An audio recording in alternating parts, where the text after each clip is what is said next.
우리나라 법률 전문 자격증들은 어떤 것이 있을까요? 법정 드라마로 유명한 변호사, 그리고 등기 서류 등 법률 서류를 전담하여 담당하는 법무사가 있죠.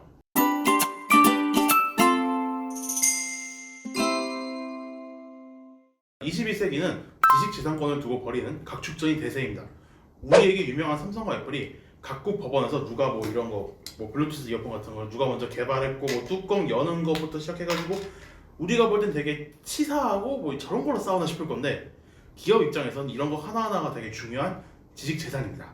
제가 이제 조사를 해보니까 삼성과 애플이 이런 식으로 특허권 분쟁을 한 게 7년 동안 했었대요. 기업의 지식재산과 특허는 되게 중요한데요. 그렇다면 이 업무를 맡는, 전담하는 법률 자격증은 무엇일까요?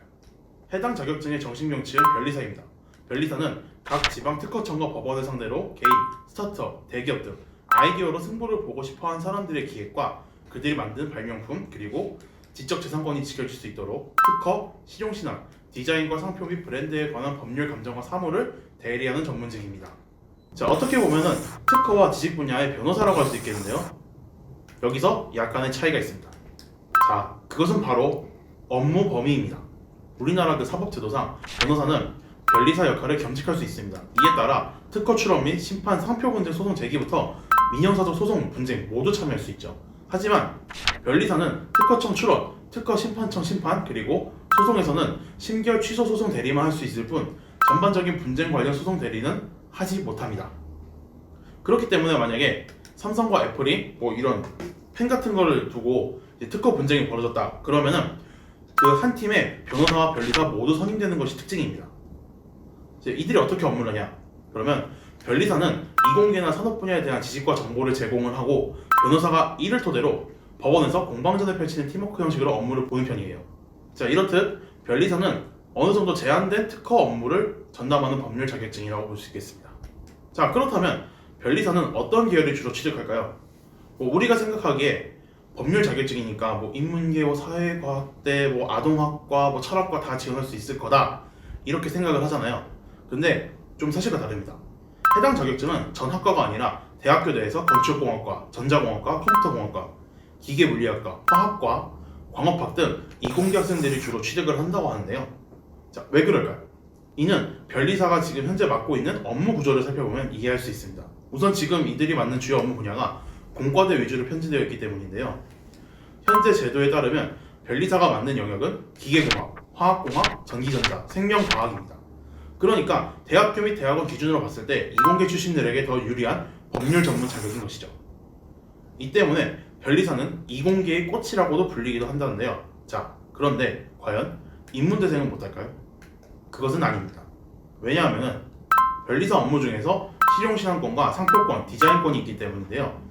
실용신안은 뭐 유용성 있는 기술 아이디어에 대한 일을 의미하는데, 예를 들어서 이제 뭐 우리 팀장님께서 뭐 펜을 하나 개발하셨는데 이거에 대한 권리를 뭐 지켜주고 이 사람의 이제 만드는 게 실용성이 있다 이런 거를 이제 의미해주는 일을 하고, 상표권은 말 그대로 기업과 개인이 만든 브랜드가 타인이 이걸 침범하지 마세요 이렇게 지켜주는 거예요. 지금 골목시장에서 이런 사례가 있었잖아요. 어떤 사람이 그 덕죽덕죽 그거를 이제 상표권을 침해를 해가지고 결국에는 그게 사회적 문제가 됐다. 이럴 때 이제 변리사들이 나서서 지켜주는 게 바로 이 상표권입니다. 자, 어떻게 보면은 이 업무는 이공계랑은 약간 거리가 있어 보이죠? 그렇기 때문에 이 분야에 한해서 이공계보다 인문계, 상경계열 지식이 더 요구되므로 해당 분야에서는 사학과나 물리대 출신들이 이 부분에 응시한다고 해요. 하지만 그럼에도 불구하고 변리사 시험에 이공계적 지식을 묻는 시험 과목이 딱 하나 있기 때문에 소수의 문과생들만 도전하는 시험이라고 합니다. 자, 그럼 변리사 시험 절차에 대해 알아볼까요? 시험은 매년 1회 열리고 총 2차로 나눠 치러지는데요. 여기서 특징이 있습니다.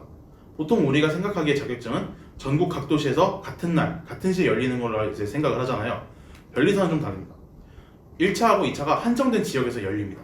자, 1차는 객관식 시험, 2차는 논술형으로 문제가 나오는데, 매년 2월 서울과 대전, 부산, 대구, 광주에서 열리는 1차 시험은 산업재산권법, 민법학개론, 자연과학개론, 영어 4개로 이제 진행이 되는데, 자, 이 중 영어는 토플, 토익, 탭스, GTF, 플렉스, IELTS가 인정되며, 검정 통과 기준은 토익 775점, GTF 레벨 2 77점, 탭스 385점, 토플 PBT 560점, CBT 220점, IBT 83점이라고 하니까 참고하기 바라겠습니다. 자, 이에 비해서 논술형으로 열린 2차가 조금 약간 특이해요. 왜냐면 매년 7월 말에 이틀 동안 서울에서만 열리기 때문입니다. 이때의 시험 과목은 특허법, 상표법, 인사소송법 필수 3개에 저작권법, 산업디자인, 디자인보호법, 기계설계, 금속재료, 연력학, 회로이론, 전기자기학 등 4대 분야를 다루는 19종 중 1개를 선택, 총 4개를 공부하도록 되어 있습니다. 일반적으로 문과대생들은 디자인보호법을 주로 선택한다고 하고요. 기계 파트 수험생들은 연력학, 전기전자는 제어공학, 회로이론, 데이터 구조론 중에 하나를 고르는 게 대세고, 화학에서는 유기화학과 화학반응공학 둘 중 하나가 선택되는 편이 많다고 해요. 자, 시험 수준은 2차가 훨씬 더 어려운 편이에요. 이거는 뭐 말을 안 해도 알겠지만 1차는 객관식이어서 어느 정도 찍기로 운으로 이제 커버가 가능하죠.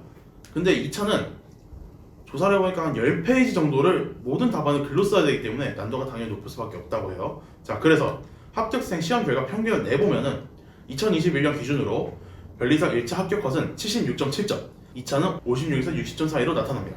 변리사는 어떻게 공부해야 될까요? 1차 과목부터 상세히 알아보도록 합시다.